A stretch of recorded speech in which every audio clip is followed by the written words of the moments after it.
Happy Hanukkah, everyone, and welcome back to Jaja Draws.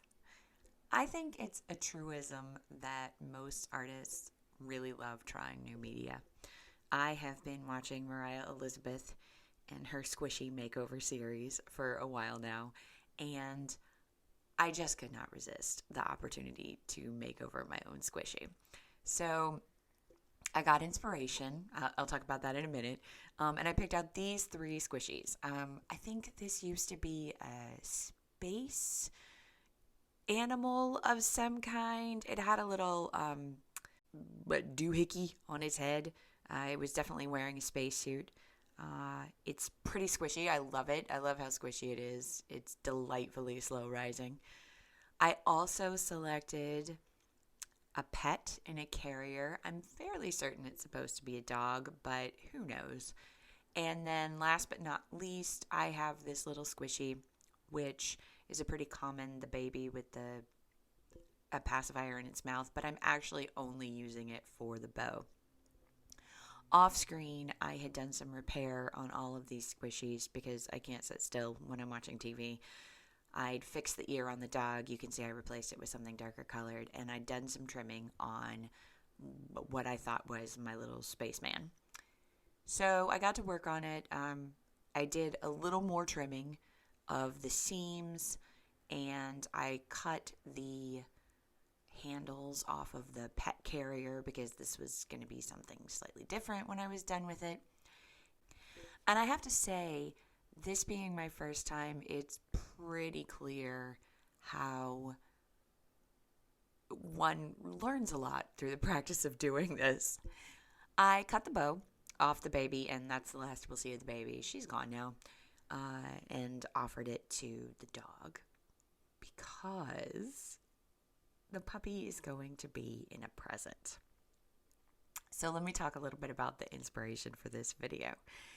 I love Daveed Diggs. If you aren't familiar with him, if you aren't living under a rock, you've probably heard of the musical Hamilton. He originated the role of Jefferson and Lafayette on Broadway.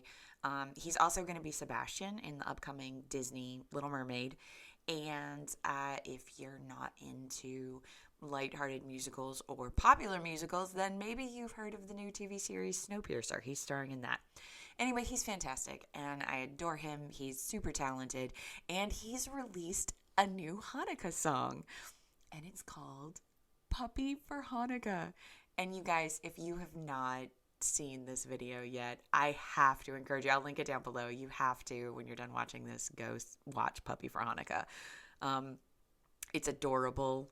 I don't want to ruin any of the jokes in it, but it's funny.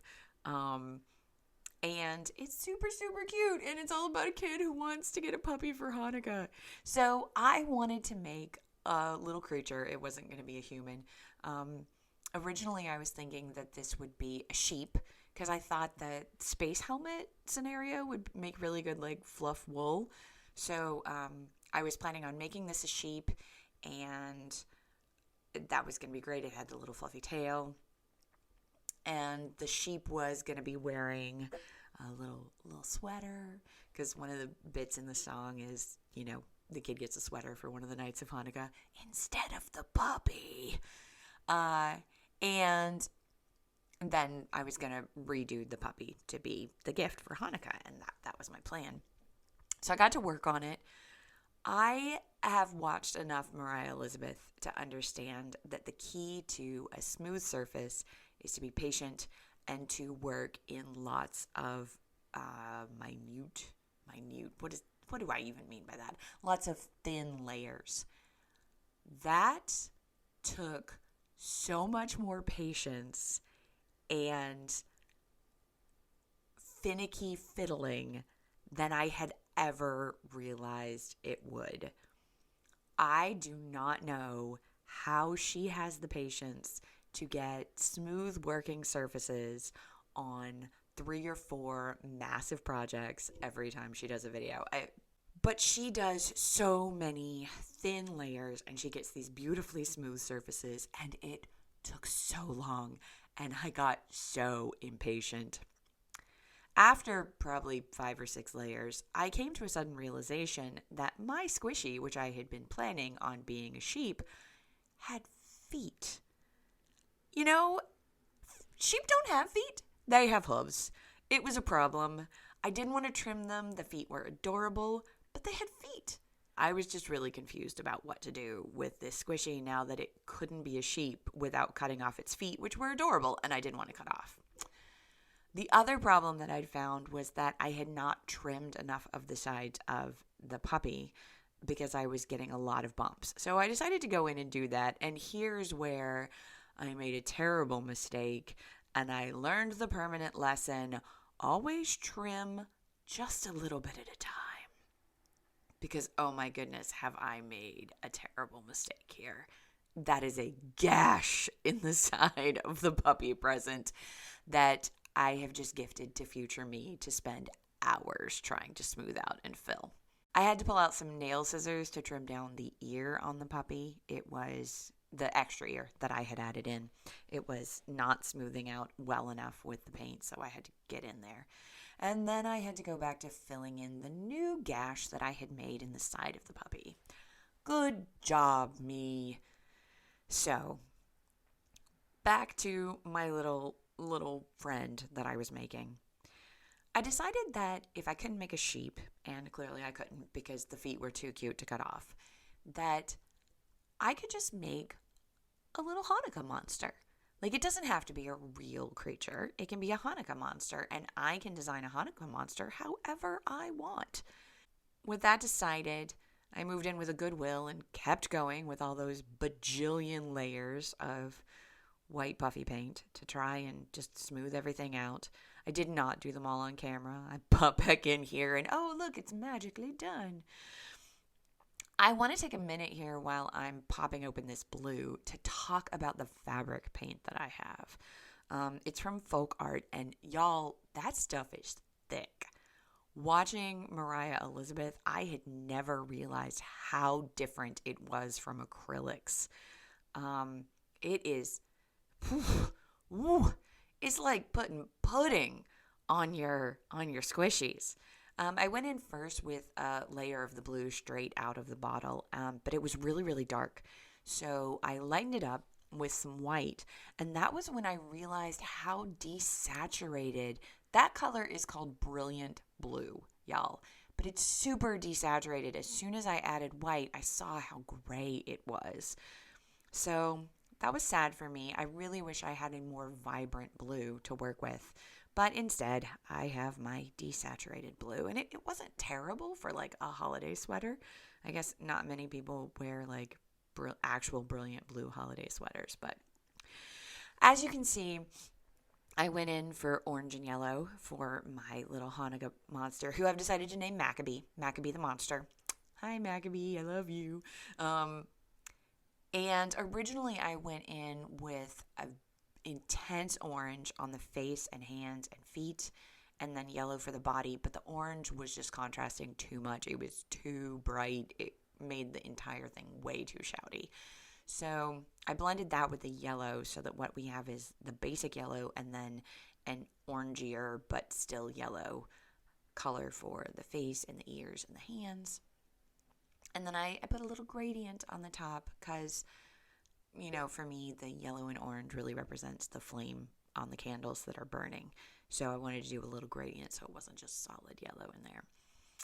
Here I'm showing you the struggles of mixing with these colors. You actually get a really nice brown when you use the bright orange and the desaturated blue. So that worked out really well for me. But it just wasn't my favorite when it came to working with the blue. So I ended up using brown on Maccabee's face.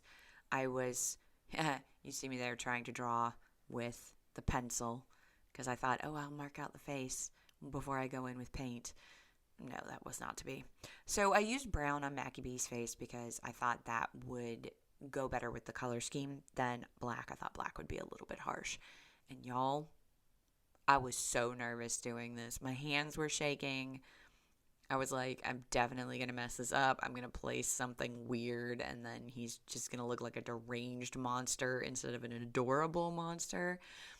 in the end, it worked out both better and worse than I had thought it might. I guess better than I feared and worse than I hoped.